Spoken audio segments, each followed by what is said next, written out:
kid's first date, first thought of losing your virginity, your only first 21st birthday, said they feeling thirsty. My stage name is Emanuel. I'm about to spit a poem about like the opposite of writer's block. I know I hear a lot of poets like they come up and they spit a poem about how like they can't write something. This is a poem about how I can't stop writing stuff because like, you know, that's just what happens. All right.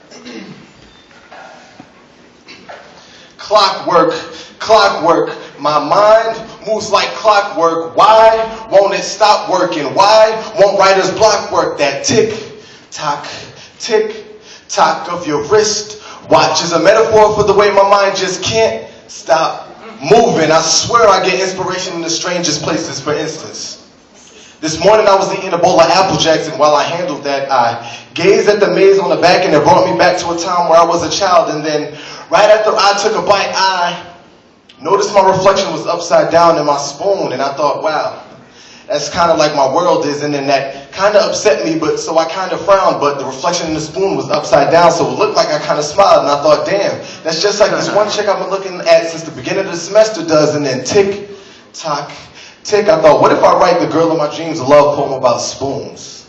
If I wrote you a love poem about spoons, would you move in my direction? Would you like it if I told you that just like that spoon does my reflection, you flipped my world upside down? And then I stopped when I realized I was about to write a love poem about spoons. Hey, let's go. And so later on, I'm walking late to class, and on my path I see a squirrel. And you see, usually when you see squirrels, they run, but for some reason this one didn't run. And I looked at it like, you disrespectful mother. You see, to a squirrel, I'm about as big as a mountain. And then tick-tock, tick, I thought, what if that's the way it's supposed to be? What if I spend so much time trying to run away from mountains that I don't spend enough time trying to move them?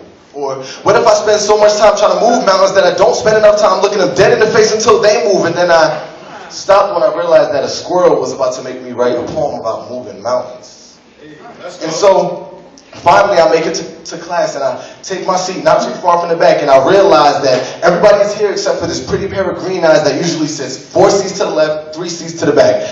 Not that I counted. And before I can even take a breath, she steps right in and seats 4 to the left, 4 to the back. Not that I counted. And I thought to myself, what a surprise, because usually she sits 4 to the left and 3 to the back. Not that I counted. And I thought, wow, what a surprise. And then I think, well, life is full of surprises, ain't it? And then tick-tock, tick, I start to think, life is really full of surprises, right? I mean, I tell my brother that I'm his keeper, but does he really know that I'm his? I wonder if I really spend enough time enjoying the little things, like if I were to pass today, will my sister be okay? If I were to pass tomorrow, will my mother know that I love her? Would she hold her head in sorrow? I mean, I could be here on Monday and the next life on Sunday, and then I stopped when I realized the empty seat almost made me write a poem about dying. So then, finally, I'm back in my room and I'm reflecting on how my day went, and I think to myself, wow, I really do find inspiration in the strangest places. It's like clockwork. And then tick-tock, tick, I thought, clockwork, clockwork. My mind is like clockwork. Why won't it stop working? Why won't writer's block work? That tick-tock in your wrist watch is a metaphor for the way my mind just can't stop moving. But this time I didn't stop because I thought I should share this one with y'all. Peace. What's up?